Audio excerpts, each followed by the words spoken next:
വണ്ടിപ്പെരിയാറിൽ പീഡനത്തിനെതിരായി കൊല്ലപ്പെട്ട പെൺകുട്ടിയുടെ പിതാവിന് കുത്തേറ്റു. കേസിൽ കുറ്റവിമുക്തരാകപ്പെട്ട അർജുന്റെ ബന്ധുവാണ് കുത്തിയത്. വണ്ടിപ്പെരിയാർ ടൗണിൽ വെച്ച് പെൺകുട്ടിയുടെ പിതാവും അർജുനും തമ്മിൽ വാക്കേറ്റമുണ്ടായിരുന്ന വിവരങ്ങളുമായി സുബിൻ ചേരുന്നുണ്ട്. സുബിൻ, എന്താണ് സംഭവിച്ചത്? ഈ അർജുനുമായി ബന്ധപ്പെട്ട് പലവിധ കഥകളും ഇങ്ങനെ പ്രചരിക്കുന്നുണ്ടായിരുന്നു, അർജുന്റെ പാർട്ടി ബന്ധമൊക്കെ. ഇപ്പോൾ എന്താണ് സംഭവിച്ചത്?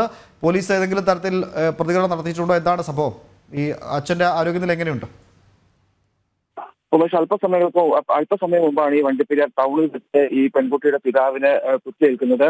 ഈ സംഭവം എന്ന് പറയുന്നത് ഈ കുറ്റമുക്തനാക്കപ്പെട്ട അർജുന്റെ ബന്ധു, അതായത് പാൽരാജ് എന്ന് പറയുന്ന ഒരു വ്യക്തിയാണ് ഇത്തരത്തിൽ ഈ പെൺകുട്ടിയുടെ പിതാവിനിട്ട് കുത്തിയത്. ഈ പിതാവിന്റെ രണ്ട് കാലുകൾക്ക് സാരമായ പരിക്കേറ്റിട്ടുണ്ട്. നിലവിൽ ഇപ്പോൾ ഇദ്ദേഹത്തെ ആശുപത്രിയിൽ പ്രവേശിപ്പിച്ചിരിക്കുകയാണ്. പ്രധാനമായും ഈ കേസുമായി ബന്ധപ്പെട്ട് ഈ ഇരു കുടുംബവും തമ്മിൽ വലിയ രീതിയിലുള്ള തർക്കം രൂക്ഷമായി തന്നെ നിലനിൽക്കുന്നു. അതുകൊണ്ട് തന്നെ ഈ ലയത്തിൽ നിന്ന് ഈ പെൺകുട്ടി താമസിക്കുന്ന ലയത്തിൽ നിന്ന് അർജുന്റെ ബന്ധുക്കളെല്ലാം തന്നെ മാറി താമസിക്കുന്ന ഒരു സാഹചര്യം ഉണ്ടായിരുന്നെങ്കിൽ പോലും ഇവർ പലപ്പോഴായി ഈ വണ്ടിപ്പെരിയാർ ടൗണിൽ വെച്ച് പരസ്പരം കാണുകയും വാക്കുതർക്കത്തിൽ ഏർപ്പെടുന്ന സാഹചര്യം ഉണ്ടായിരുന്നു. പക്ഷെ ഇന്ന് ഇത്തരത്തിലൊരു വാക്കുതർക്കം ഉണ്ടാകുന്നത് വലിയ രീതിയിലുള്ള ഒരു വാക്കുതർക്കത്തിലേക്കും അക്രമ സംഭവങ്ങളിലേക്കും പോവുകയും ഒരു കുത്തിൽ കലാശിക്കുകയും പ്രധാനമായും ഈ പെൺകുട്ടിയുടെ പിതാവിനെയും അതുപോലെ തന്നെ രണ്ട് ബന്ധുക്കളെയും പ്രതി ചേർത്തുകൊണ്ട് പ്രധാനമായും ഈ അർജുനെ വധിക്കുമെന്ന ഒരു കേസിൽ ഹൈക്കോടതി ഇവർക്കെതിരെ സമൻസ് അയച്ചിരുന്നു. ഇതുമായി ബന്ധപ്പെട്ടുണ്ടായ ഒരു തർക്കമാണെന്നാണ് മനസ്സിലാക്കാൻ സാധിക്കുന്നത്.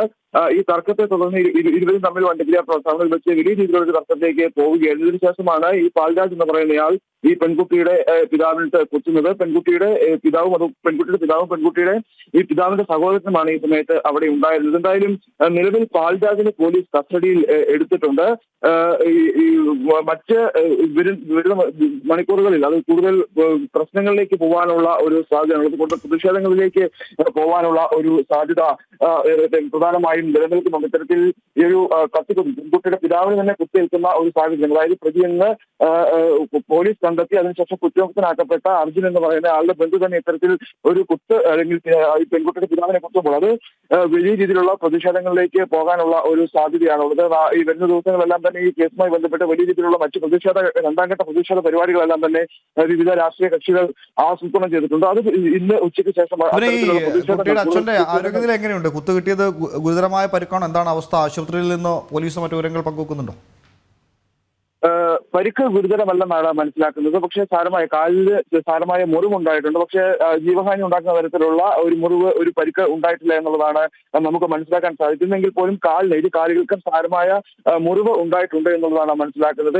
ഈ ഒരു വാക്കുതർക്കം ഉണ്ടാകുന്ന സമയത്ത് ഇരുവരും തമ്മിൽ അവർ കയ്യാങ്കളിയിലേക്ക് പോകുന്നു. ഈ കയ്യാങ്കളിയിലേക്ക് പോയ സമയത്താണ് ഈ കുത്തു നടക്കുന്നത്. ഈ പാൽരാജ് എന്ന് പറയുന്നയാൾ ഒരു ടൈലറാണ്. ഈ വ്യാപാര സ്ഥാപനത്തിൽ ഇദ്ദേഹത്തിന്റെ വണ്ടിപ്പെരിയാറിൽ ഒരു സ്ഥാപനമുണ്ട്. ആ സ്ഥാപനത്തിന്റെ അടുത്ത് വെച്ചാണ് ഇത്തരത്തിൽ ഈ ഒരു സംഭവങ്ങളെല്ലാം അരങ്ങേറുന്നത്. ഈ കടയിൽ ഉണ്ടായിരുന്ന എന്തോ കത്രികയോ അത്തരത്തിലുള്ള എന്തോ ഒരു വസ്തു വെച്ചാണ് ഈ ഒരു ആക്രമണം നടന്നിട്ടുള്ളതെന്നാണ് മനസ്സിലാക്കുന്നത്. എന്തായാലും പോലീസ് സ്ഥലത്തെത്തി മേൽനടപടികൾ സ്വീകരിച്ചിട്ടുണ്ട്.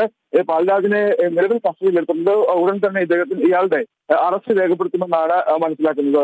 ഉമേഷ്.